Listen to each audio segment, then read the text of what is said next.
वृंदावन बिहारी लाल की जय। सियावर रामचंद्र भगवान की जय। पवन सुत हनुमान जी महाराज की जय। ओम नमः पार्वती पतये हर हर महादेव। भगवान इतने दयालु हैं भगवान कृष्ण। और गोपियों ने जब सुना कि लाला नृत्य कर रहा है तो गोपियां बहाना ढूंढ रही हैं कि हम लाला का दर्शन करने कैसे जाएं। अगर हम जाएंगे तो हमारी सास हमको रोकेगी, हमको डांटेंगी कि तुम कहाँ जा रही हो। और उन्होंने सबने मिलकर के और अपनी मटकी फोड़ दी और सास से कह दिया, सास जी आज लाला ने कन्हैया ने हमारी मटकी फोड़ दी है, तुम चली जाओ यशोदा मैया से शिकायत करके आओ। बहू कह रही है सास से उल्टी हैं, सास से ये कहती बहू कि हम चली जाएं तो कहेंगे तुम रुको यहाँ पे, हम जा रहे हैं। लेकिन बहू कह रही कि उल्टा कहो, और बहू कह रही है कि माँ जी आप चली जाओ शिकायत करने के लिए। वो कह रही मैं बड़ी बूढ़ी कहाँ जाऊंगी, तुम ही चली जाओ। वो सब नित्य देखो जितनी गोपियां हैं वो पूर्व जन्म के संस्कारों से ही आई हैं। वो भगवान का सानिध्य पाने के लिए, भगवान का सामीप्य पाने के लिए ही ब्रज में आई हैं। हजारों लाखों गोपियां हैं ब्रज में। तो भगवान हमें किसी तरह से मिल जाए, वो इस उद्देश्य से सभी गोपियां आई हैं। उनके हृदय में भगवान के प्रति बड़ा प्रेम है और उनको चैन नहीं पड़ता। भगवान का दर्शन किए बिना चैन नहीं पड़ता। सुबह 4 बजे वो यमुना जी में स्नान करने के लिए जाती हैं और गीत गाती हुई, मंगल गीत गाती हुई जाती हैं, यमुना में स्नान करती हैं। कात्यायनी जी का मंदिर है, कात्यायनी के मंदिर में पूजा करती हैं और कात्यायनी माँ से कहती हैं, माँ आप किसी तरह से नंद बाबा का जो पुत्र है ना उससे आप कह दीजिए कि वो हमसे नजदीकी बना के रखे, वो हमसे प्रेम करे। हे माता कात्यायनी आप ऐसी कृपा करो, आप कन्हैया से स्वयं कह दीजिए इस बात को। कात्यायनी कौन है? राधा जी हैं। आप कह दीजिए राधा जी का आश्रय लेकर के गोपियां भगवान को पाना चाहती है। राधा जी का आश्रय लेकर के पाना चाहती है। राधा जी का आश्रय लिए बिना कोई कृष्ण को पा नहीं सकता। ध्यान रखना, वो सूर्पणखा थी, वो सीता का विरोध करके राम को पाना चाहती थी। और ये गोपियां राधा जी का आश्रय लेकर के कृष्ण को पाना चाहती हैं। देखे बिनु कान्हा जब मन नहीं माना, इन आंखों से आज हमने ब्रह्म पहचाना है। देखे बिनु कान्हा जब मन नहीं माना, इन आंखों से आज हमने ब्रह्म पहचाना है। कृष्ण पद कमलों में मन को लगाना, ये गोपियों का ताना ये उलाना तो बहाना है। ये गोपियों का ताना ये उल्हाना तो बहाना है। गोपियां प्रतिदिन इकट्ठी होकर के और कन्हैया की शिकायत लेकर के आती हैं। कन्हैया की शिकायत लेकर के आती हैं। और एक दिन सब गोपी आ गई और मैया ने खिड़की में से देख लिया कि ये आ रही है, पता नहीं क्यों आ रही है, लाला की शिकायत करने आ रही है और लाला भीतर सो रहा है। सब गोपियां आ गई और गोपियों से मैया ने कहा कि क्यों आई हो? कि तुम्हारे लाला की शिकायत करने आई है। कि मेरे लाला तो सो रहा था, अंदर सो रहा था, और मेरे लाला की तो आज तक कौन शिकायत ना है, तुम रोज शिकायत करके आ जाती। कि मैया अपना बच्चा सवन में सीधो लगता यहाँ बड़ो भूलो सो लगता, आपको भूलो सो लगता, लेकिन घर से बाहर जब निकल जाए ना घर से बाहर चौकड़ी खेलता है, हम सबकी नाक में इसने दम कर दिया। तो क्या बात हुई बताओ तो सही, तो पहले उसे सामने तो बुलाओ, लाला के सामने आमने सामने बात होगी। अब दर्शन तो लाला का करना है ना गोपियों को, है कि लाला तो सो रहा होगा, बाकी सामने ही शिकायत करेंगे हम, जितनी शिकायत करनी भाई सामने तो बुलाओ। और लाला ने भीतर सुन ली और उसने लगा कि आज तो हमारी पिटाई लगेगी, जरूर लगेगी, कोई बचा नहीं सकता, आज मैया हमको बहुत मारे। और लाला वहां से डरते डरते आए हैं, कन्हैया डरते डरते भीतर से आए हैं, गोपियों ने देख लिया और वो मैया के पीछे छुप गए, माँ के पीछे छुप गए।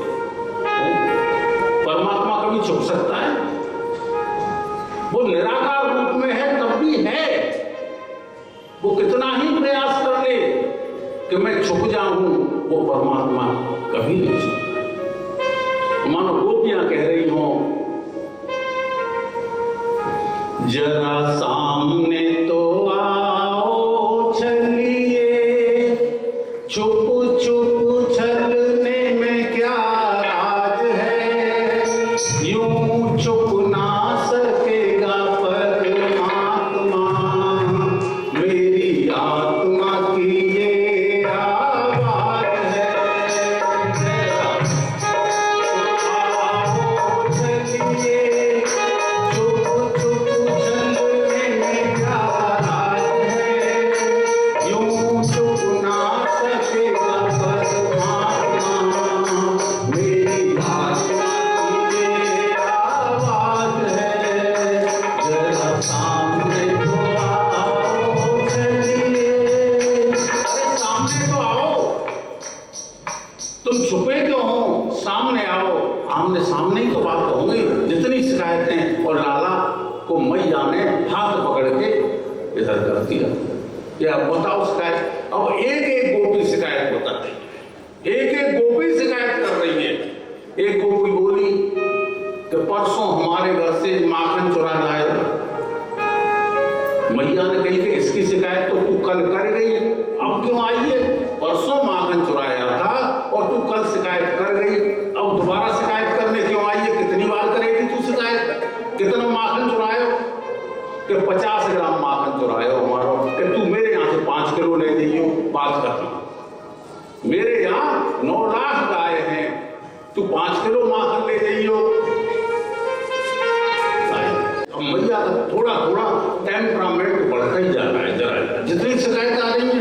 और एक बोली कि मैया उस दिन हमारी वो माखन की वो बटकी रखी हुई थी और जो लाला माखन वहां में से आए थे और माखन लेके भागे। तो लाला बोले तो मैं माखन लेके भागे कहां? लाला तो सामने ही है, वो तो सामने घर में मटकी रखी, तो मुझे वहां पर चेंटी घूमती हुई दिखाई दी, तो मैं चलो मैंने चेंटी निकाल दूं, और मैंने वहां में से चेंटी निकाली। लेकिन लाला मैंने तू पकड़े और तेरे मुंह पे माखन लग रहे हो, कि वो जो चेंटी मैंने निकाल के और चेंटी के संग थोड़ा सा माखन आए हो, और तभी मेरे होठ पे बैठ गई मक्खी, और मैंने यूं करके मक्खी हटाई तो वो माखन जो उंगली पे था वो मुंह पे लग गया।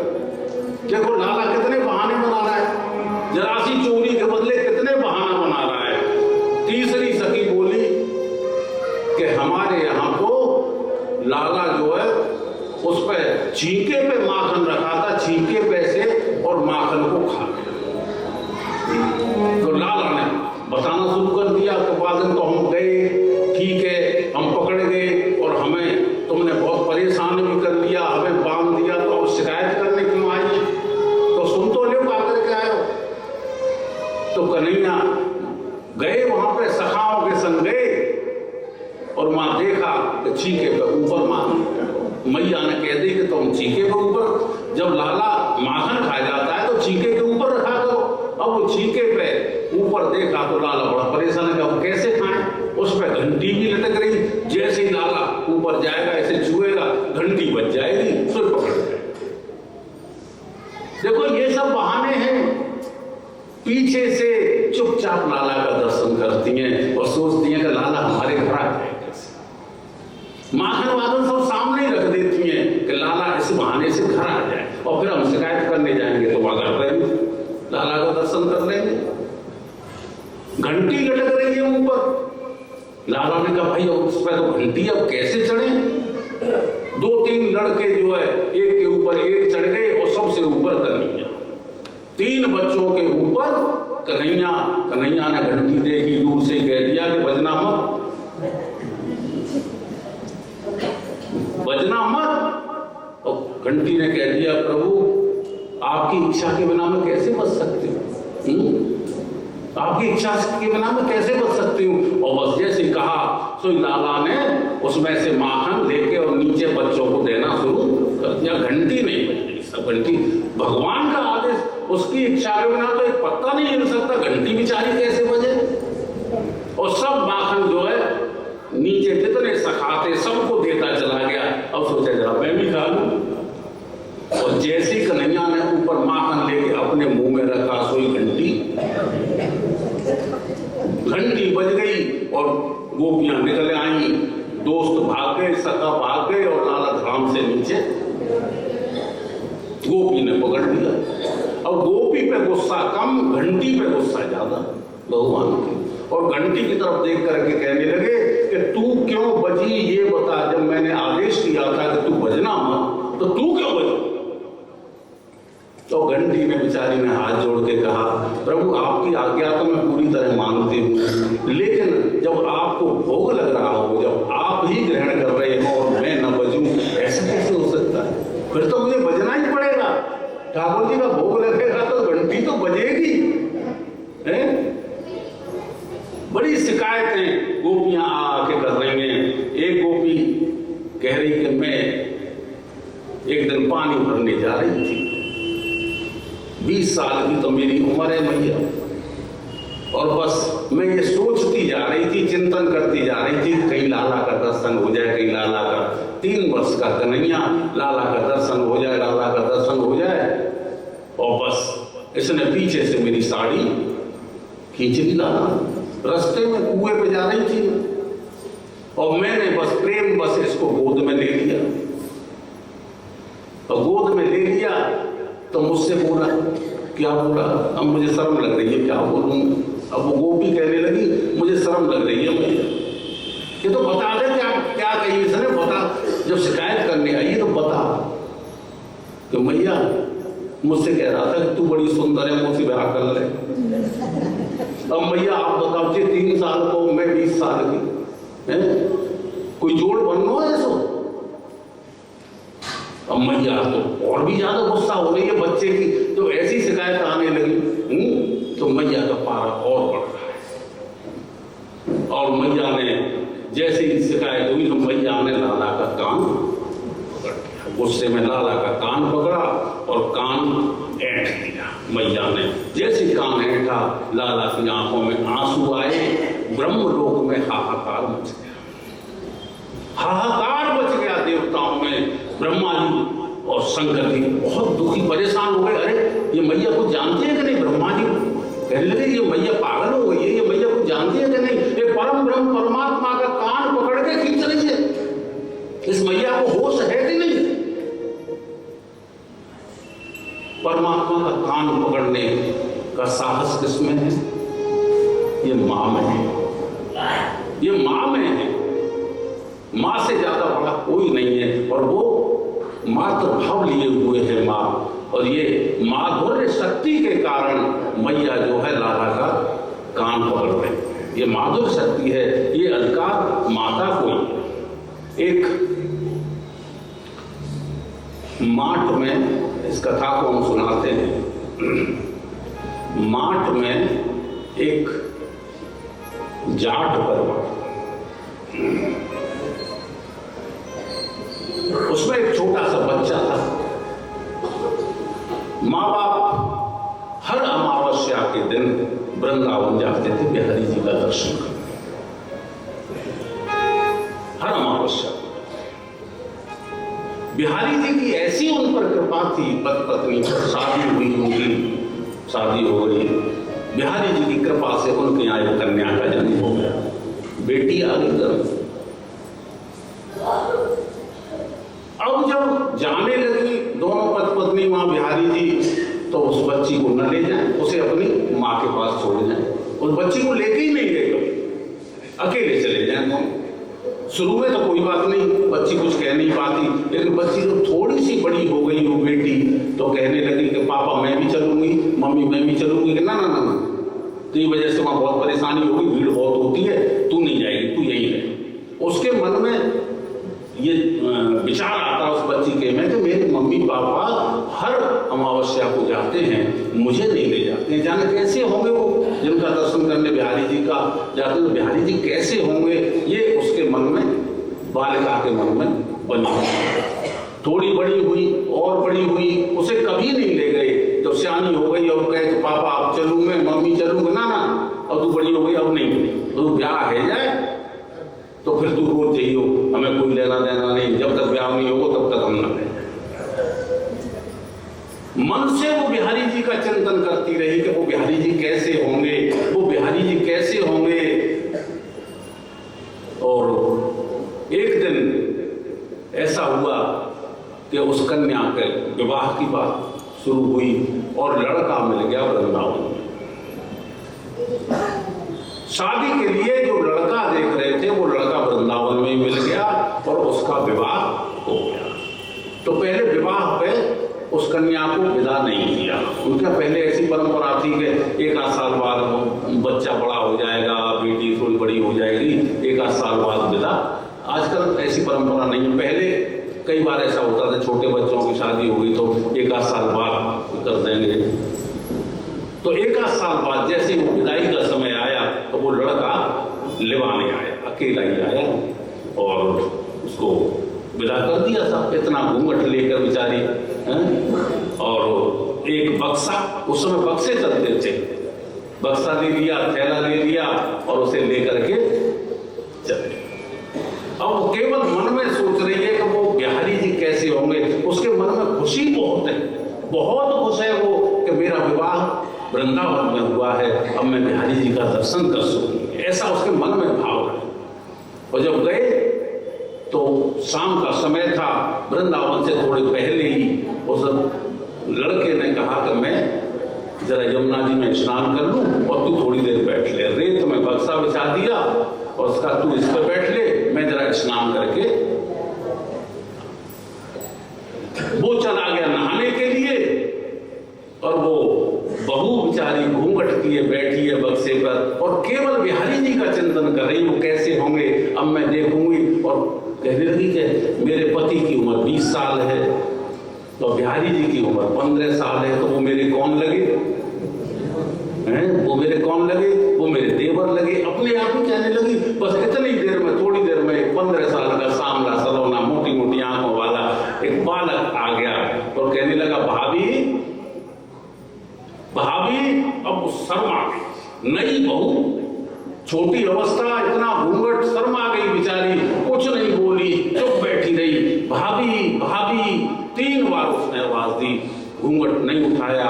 उसने लेके उसका घूंघट उठा के ऊपर और घूंघट ऊपर करके और भाग गया। अब उसे बड़ा गुस्सा आया, कैसे घूंघट मेरा ऊपर कैसे किया, इतनी हिम्मत कैसे हो गई इस बालक की।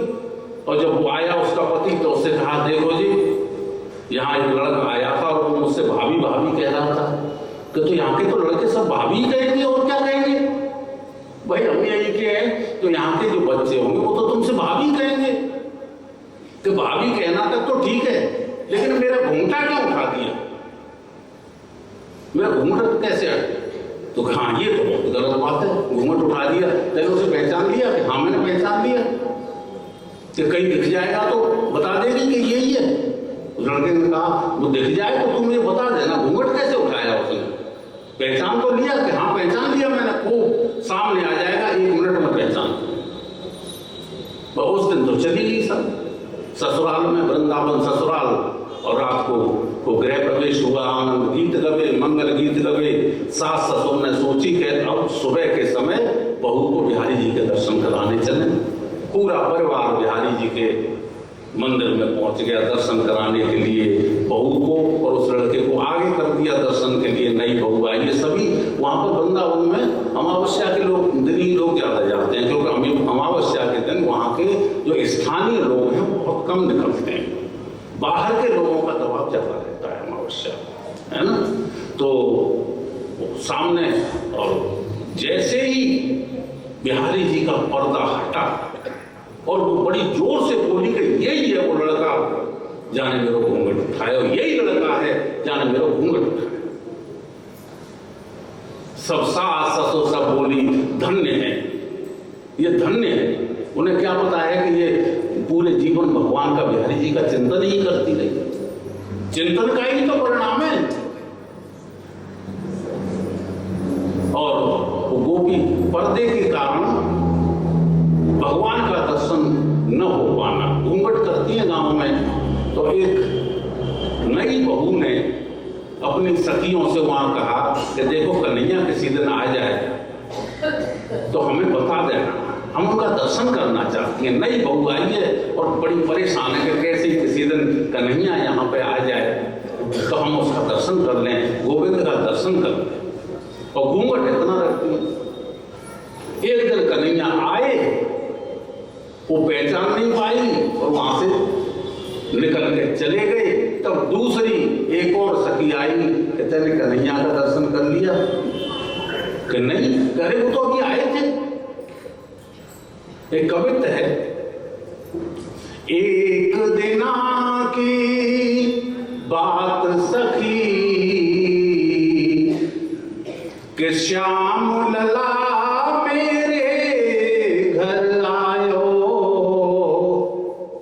एक दिना की बात सखी कि श्याम लला मेरे घर आयो। मैंने तो समझी कोई ब्रज को सखा, और आवत ही घूंघट सरकायो। मैंने समझी कोई वैसे ही आ गया तो मैंने घूंघट नीचे कर दिया। जब वो वहां से चले गए, जब वो वहां से चले गए, तब एक सखी ने मोहे आए बतायो, आग लगे या घूंघट में अखियां भर श्याम न देखन पायो, आग लगे या घूंघट में अखियां भर श्याम न देखन पायो। भगवान के दर्शन को तरसती है गोपियां, सुबह शाम हर समय भगवान का चिंतन। क्यों? क्योंकि पूर्व जन्म के ऐसे संस्कार थे कि वो गोपी बनकर आई हैं और भगवान की इच्छा से आई हैं। भगवान भी उनको दर्शन देना चाहते हैं। एक दिन लाला को भूख लगी लाला को, और मैया दधी मंथन कर रही। बड़ी पुरानी मटकी है, ददिया सास के जमाने की पुरानी मटकी होती थी जिनमें मंथन दही चल बोलती थी। दधी मंथन कर रही हैं और मैया को पसीना आ रहा है। लाला आया और मैया की साड़ी को खींचने लगा। मैया भूख लगी है, मैया भूख लगी है। मैया कह रही है कि पहले काम कर लूं तब हट यहाँ से। भगवान बोले कि देखो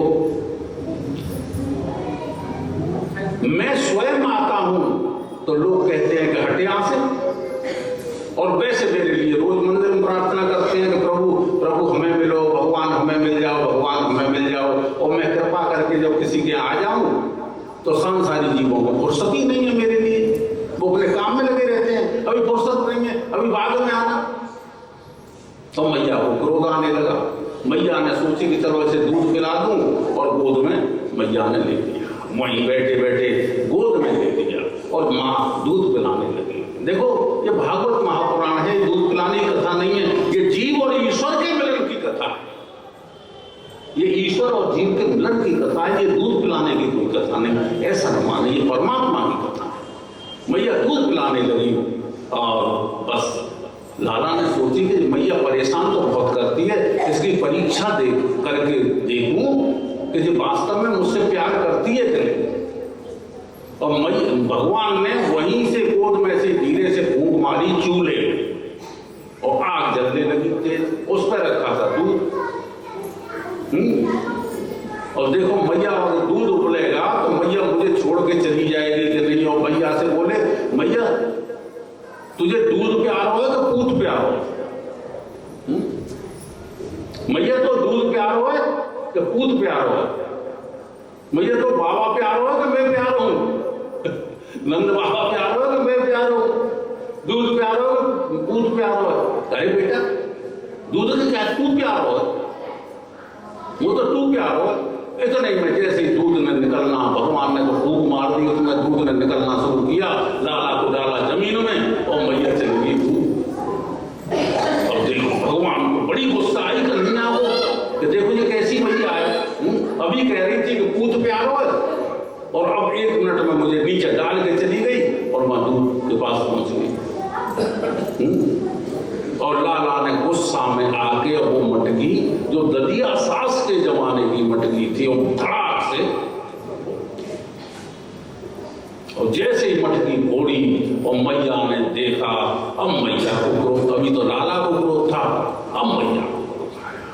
और मैया जैसे ही आगे बढ़ी, लाला ने सोची कि अब खैर ना आए, और लाला आगे दौड़े और मैया पीछे। लाला के सखा आ गए, वो कह रहे अरे मैया, और मैया को बड़ी गुस्सा, हाथ में छड़ी लग रही है मैया को बहुत गुस्सा, और लाला को लग रहा था कि आज तो बहुत पिटाई होगी। और जितने सखा थे वो मैया से कहे मैया कोई बात ना है, मैया कोई बात ना है, आज क्षमा कर दो, लेकिन मैया नहीं। और वो अपने जो सखा थे वो अपनी मैयाओं को लेवा लाए वहां पे कि आज जसोदा मैया बहुत गुस्सा है, लाला को मारेंगी, चलो बचाएंगे लाला है। और जितनी थी वो सब आ गई और सब कह रही मैया लाला को मारो मत, मैया लाला को मारो मत। और आंगन में घूम रहे, इतना बड़ा आंगन है 85 चौक का, आंगन में आगे आगे कन्हैया और पीछे पीछे मैया, लेकिन कन्हैया हाथ नहीं आते। और मैया ने कही, वो जितनी माताएं आई थी उन्होंने कही मैया लाला को मारो मत। और मैया को थोड़ा पसीना सा भी आ गया था और मैया रुक गई कि मालूम क्यों नहीं, कितनी शिकायत इसकी आती है, गोपियां आती हैं शिकायत कर करके जाती हैं और सबने इसका नाम ही चोर रख लिया। कोई माखन चोर, कभी कुछ इससे चोर चोर सब कहते हैं, है ना। इसका नाम जो बिगड़ा जा रहा है और इससे सब चोरी कहते रहेंगे तो फिर आगे चल के इसका विवाह कैसे हो? नाम चोर पड़ जाएगा तो इसका ब्याह कैसे हो? और लाला उस कोने में खड़ा हुआ है। और जैसी लाला ने ब्याह की बात सुनी तो एकदम मां अलर्ट हो गया कि मेरे ब्याह की बात आ रही है। और मां से बोला कि मैया मेरे ब्याह की चिंता बिल्कुल मत कर, तू बिल्कुल टेंशन मत ले, मेरी सब बातचीत फाइनल हो चुकी है। अरे 3 साल का है तू कि हाँ भैया सब बात फाइनल हो गई। ये तो ऐसे कैसे फाइनल है जाएगी? मैंने तो लड़की देखी ना है भाई, बहुत सुंदर है, 5 फुट 5 इंच की है, हाइट भी बहुत अच्छी है, एकदम गोरी है, बड़ी सुंदर है। अच्छा तो तेरे बाबा ने तो बात करी ना है, तेरे बाबा तो बात करेंगे कौन सी लड़की है वो, बाकी पिता से बात करेंगे कि नहीं? तो बाबा काय की बात करेंगे, वो नोटन की बात करेंगे बाबा। उन पर नोटों की कोई कमी नहीं है, जितने चाहिए उतने मिल जाएंगे, बात मेरी फाइनल है नहीं भैया। और मैया को गुस्सा और ज्यादा हाई हो गया कि बताओ 3 साल तो रहा और जाके बात फाइनल है। मैया ब्रसवान जी की बेटी है और मां को नाम है राधा। राधिका गोरी से बिरज की छोरी से मैया करा दे बेरो प्यार। राधिका गोरी से बिरज की छोरी से मैया कराए दे मेरो। बिरज की छोरी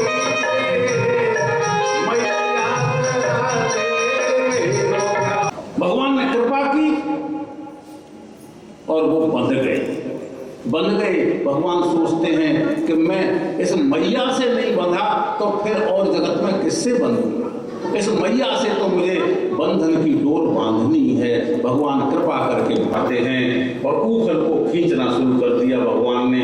ऊखल दोनों वृक्षों के बीच में फंस गया। ऊखल अटका, लगा झटका, ऊखल अटका, लगा झटका। ऊखल से वृक्ष नहीं गिरेंगे, ऊखल से नहीं गिरेंगे। भगवान ने कृपा करके ये दोनों कोहनी दोनों वृक्षों से स्पर्श कर दी और जैसे ही कोहनी स्पर्श की वो दोनों वृक्ष धड़ाम से आनंद में गिर पड़े। बड़े विशाल यमराजन के वृक्ष थे और उनमें से दोनों बड़े सुंदर नव युवक प्रकट हुए। एक का नाम नल कुबेर और दूसरे का नाम मणिगिरी। ये कुबेर के पुत्र थे, श्राप के कारण वृक्ष बने हुए थे। उन दोनों ने भगवान की स्तुति की है, दोनों ने खड़े होकर के भगवान की स्तुति की है। और देखो शायद ऐसा कहीं देखने को या सुनने को न मिले कि मुक्त हुआ जीव बंधे हुए की स्तुति करते। बंधे हुए मुक्त की तो स्तुति करते हैं, वो परमात्मा मुक्त है, बंधे हुए जीव उसकी स्तुति करते हैं। लेकिन यहां उल्टा ही हो रहा है, मुक्त पुरुष बंधे हुए की स्तुति कर रहे हैं। लेकिन भैया सच बात तो ये है, परमात्मा कभी बंधन में नहीं। ध्यान रखना, परमात्मा को कभी कोई बंधन नहीं। वो समझ बदल ले। चाटाहारी भ्रमणकारी विद्यार्थी पंच लक्षण, खेल को चाट रहे हो, चावल डाल रहे हैं, ये डाल रहे हैं। ये 5 लक्षण आज ये सब भगवान ने, ये जो बकासुर है ये दम्भ और पाखंड का प्रतीक है। भगवान ने इसका वध किया है, अघासुर पाप का प्रतीक है, अधिकार के रूप में आया और भगवान ने उसका भी कल्याण किया है, उसको भी मुक्ति दी है। भगवान